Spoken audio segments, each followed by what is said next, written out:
Welcome in, Whappers, where today we're back on the World War II grind, and today I'm going to begin class by talking about how countries mobilized for war. This is actually going to be a very similar conversation to something we spoke about with World War I, so there's a lot of parallels here, and I think that's going to help us sort of establish this as a continuity, one of those long essay question skills that we all know we have to be on the lookout for. Just like with World War I, as more and more Europeans countries fell into war, and the Americans as well, wartime societies had to be created. And this includes even the fascist countries. Don't discount those as also falling into this sort of pattern. But as the men go off to fight, the women step up to take on those jobs, and the factories to take on other jobs as well, essential wartime jobs, as do the elderly, as do people who cannot fight. So we're going to see an entire planet be transformed just like it was in World War I. And I don't think I actually coined a term for this concept of wartime societies going all in on war. So the phrase here is total war. When World War II is an excellent example of a total war. That's when you have everything within society is being converted to create as much as possible a wartime government and a wartime economy. Total war. Everybody's involved in the war. It affects everyone. And World War II was fought to an even greater scale, and we're going to see this in the video tomorrow, was fought to an even greater scale than World War I. And more people participated in World War II than any war ever in world history. So total war. The idea that everything is getting sucked into this vortex of the war. And this idea, again, that women are going to step up and play major roles in these societies, both fascist and democratic societies, should not be dismissed. You know, that's a key characteristic of the war and its social effect on people.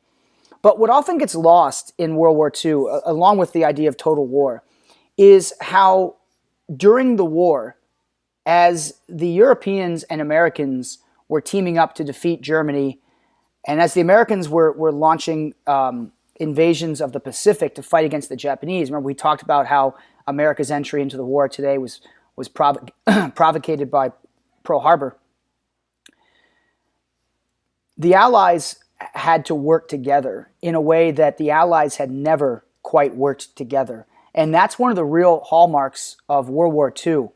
The fact is that you have the Soviet Union, the American government, and the British government, and the French as well, but the French were sort of dealing with the fact that they were under Nazi occupation. The fact of the matter is that these nations were working together, and the common goal in working together, of course, was to take down the fascist powers that had launched invasions all over the world. And so what you have is a very interesting dynamic. You have democratic countries such as the US and Britain working together with a Soviet country like Stalin and the Soviet Union. And as a result of that, there's going to be some tension throughout the war that leads to this strange sense of dependency. Stalin depended on the democratic powers of the West, just like the democratic powers relied on Stalin and his communism. No example is better than that, than at the Battle of Stalingrad, because in 1941, Hitler decided to invade the Soviet Union. He went against the Molotov-Ribbentrop Pact, which said that the Soviet Union and the Germans would not fight each other. Hitler broke the pact, and he invaded the Soviet Union and unleashed blitzkrieg on the steppes of Russia, and all hell broke loose in the Soviet Union. The Germans absolutely blitzed their way across the steppes, and they were hammering the Soviets. I mean, just leveling Soviet towns and villages. The civilian population caused by the German occupation of the Soviet Union was immense. And again, more on that tomorrow. But eventually, the Germans were targeting certain cities. And the biggest city that the Germans wanted was Stalingrad, because it bore the name, of course, of Joseph Stalin. But what happened at Stalingrad is a taste of the old World War I style of fighting. A stalemate erupted in this city, and millions of Soviet troops came to defend their leaders, the namesake, and millions of Germans were there to hopefully drive the dagger through the heart of the Soviet Union, because the Germans had been so successful in their invasion of the Soviet Union in 1941. But by 1942, a stalemate had broken down at Stalingrad. And what would take place over the next almost one entire year of fighting at Stalingrad was some of the hardest fought turf on the entire World War II theater of war. The Germans and the Soviets fought for almost a year, and in the end, this was the bloodiest battle of World War II. Stalingrad became synonymous with the tenacity of fighting that World War II had to offer. Both sides took millions of casualties. This was unprecedented carnage, even within World War II. The fighting was, street to street, house to house, hand to hand combat. The Germans poured everything they could into taking this city, and the Soviets poured everything they had into defending the city.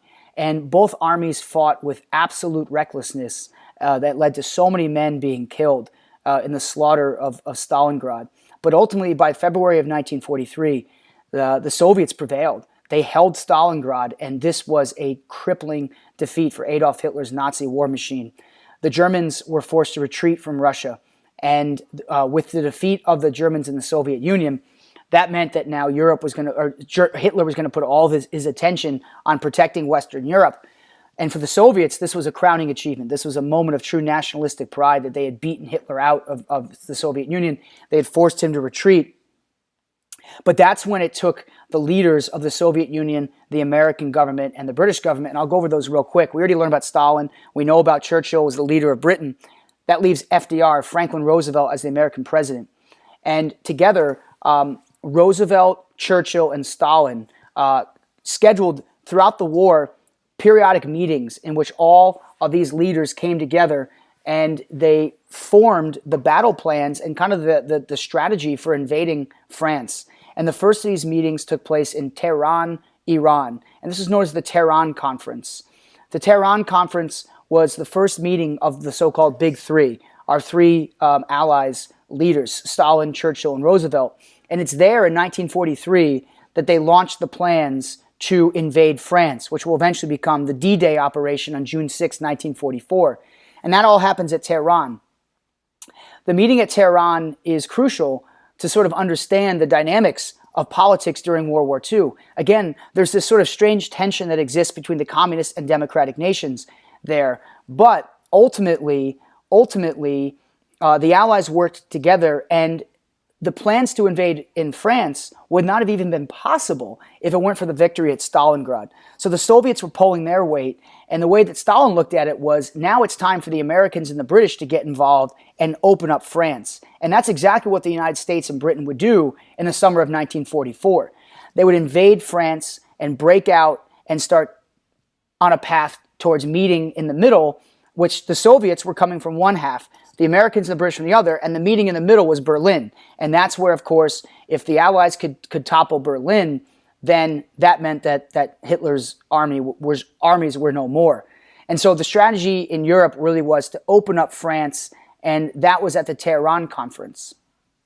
And as the Allies moved closer and closer towards Berlin, other important conferences were held, because here's where we start laying the foundation for what happens after World War II, which is going to be eventually the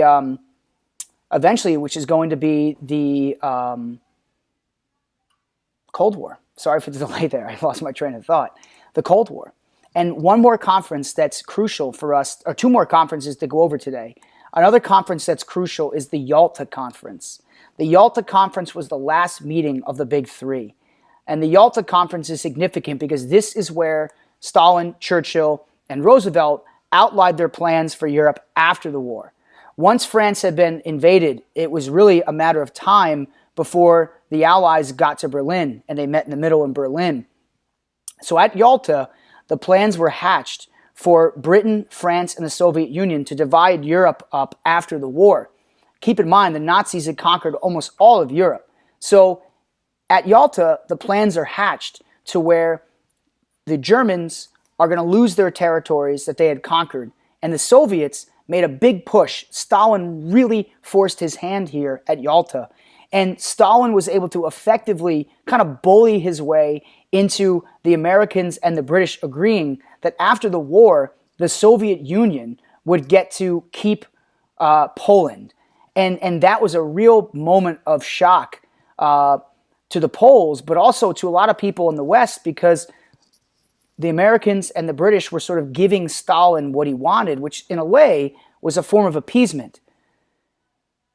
The Americans and British were more focused on, at the time, Germany and what to do about Germany. And the plan with Germany was Germany would be divided up between the French, the British, the Soviets, and the Americans. And so that was the plan at Yalta. Let's carve up Germany into 4 quadrants, and each allied country will have a quadrant that it will control and that it will rule. And effectively, what's going to be set up here, this is really the birth of the Cold War. I want to make that very clear. This is sort of the beginning of the Cold War in the sense that the communist division and the democratic division of Europe is going to be very stark. And so what's effectively going to happen, and this is all, again, precipitated by Yalta. Yalta is really where the kind of the seeds of the Cold War are planted, because the Soviets are going to take the eastern half, including Poland, and they're going to get the eastern half of Germany, whereas the Americans, the British, and the French will get kind of the western half of Germany. And this is going to set in motion that post-war tension. But what you have to keep in mind is at this stage, although the Allies are sort of making plans for after the war is not over. Germany would not be defeated until May of 1945. And meanwhile, in the Pacific, the Americans are slugging it out against the Japanese. And what the United States was doing in Japan was effectively a strategy known as island hopping. The Americans hopped from island to island to island, and the goal was eventually there to get to the main islands of Japan. But the fighting on the island hopping campaign was brutal. The Americans were losing thousands of men, and the Japanese, well beyond thousands, hundreds of thousands. The Americans were losing thousands of men in fighting for these small, tiny pieces of rock in the Pacific. And that really, worried a lot of Americans, because they saw how their soldiers were just getting decimated by the island hopping campaign. And ultimately, the tenacity of the fighting only further increased the closer the United States got to Japan. And that's what really worried American military planners. But unbeknownst to the majority of the world, at the beginning of the war, the United States had begun an aggressive secret mission to develop atomic energy and to channel atomic energy in the form of a weapon. And out in the deserts of New Mexico, at a secret laboratory in Los Alamos, New Mexico, American and international scientists were working to develop an atomic bomb. Now, the development of the bomb was an ongoing project known as the Manhattan Project throughout the entire war. And ultimately, the Manhattan Project was ready to go by 1945. But by 1945, the Americans and the Japanese were still slugging it out in the island hopping campaign. And the decision to eventually drop the bomb was an extremely deliberate decision that was made not by Franklin Roosevelt, who actually had died in office during World War II. Rather, this would be made by his replacement, Harry Truman. And the last conference we'll talk about here that involves the so-called Big Three is not going to involve neither Roosevelt or Churchill. Roosevelt died in office and was replaced by Truman.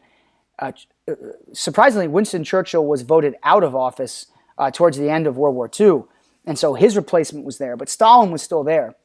And at this last conference, the Potsdam Conference, here's where the Allies kind of devised their end-of-war strategy in Asia. What was determined at Potsdam, this is very similar to Yalta, but yet this is for Asia. What was determined at the Potsdam Conference was, taking Japanese territories after the war, splitting them up between the Americans and the Soviet Union, but also the Soviet Union pledged its support to the United States, that the Soviets would eventually invade Japan if the Americans agreed to invade Japan, which was what the strategy of the Americans was planning to be. But at Potsdam, something that was very important behind the scenes, Harry Truman refused to tip his cards, meaning Truman did not want to tell Stalin, he did not want to tell the British that the Americans had developed the atomic bombs. And effectively, keeping this a secret was crucial because the Americans were able to eventually deploy the 2 atomic bombs and drop them on Hiroshima, Japan, and Nagasaki, Japan. And by August of 1945, this effectively ended World War II. The Japanese would ultimately surrender after not 1 but 2 atomic bombs were unleashed on the islands of Japan. What's really important to, again, keep in mind is ultimately the outcomes, the battles, and I know it sounds like I'm sort of, hedging hedging myself here. But really, the outcomes of the war, the battles of the war, are not nearly as important as the post-war outcomes. And what we've learned today from today's ATW is effectively how these conferences, starting with the first conference at Tehran, where the Allies made their plans to invade France, and then followed up by Potsdam, where the Allies made their plans to settle up Europe after the war, and then, of course, Potsdam, where Truman did not reveal the atomic bomb, despite the fact the Americans were ready to use it in August of 1945. It's crucial to realize how important these conferences are, because the seeds for the Cold War are being sown. And the secrecy that each country sort of manipulated one another and sort of, snuck around things is going to set up the tension that's going to lead to eventually the democratic powers and the communist powers of the world clashing. And that's going to be a topic that we hit next week. We're really going to get into characteristics of the Cold War and how communism was going to spread beyond the Soviet Union. But, realize that World War II is ultimately the foundation of what will become the Cold War after World War II ends. And so we'll be getting into that more in detail in the following couple of weeks. So a quick recap. The war is going to be eventually won by 1945. That's crucial. First Germany would fall and then Japan. But it's teamwork, it's collaboration, it's the fact that countries were working together despite their fundamental government differences that brought about an end to fascism. And as we're going to put things all in perspective tomorrow, I think you guys are going to be humbled by the cost of World War II in terms of the lives lost. And don't again discount the fact that this was a total war. It brought in all forms, all sectors of society were brought in.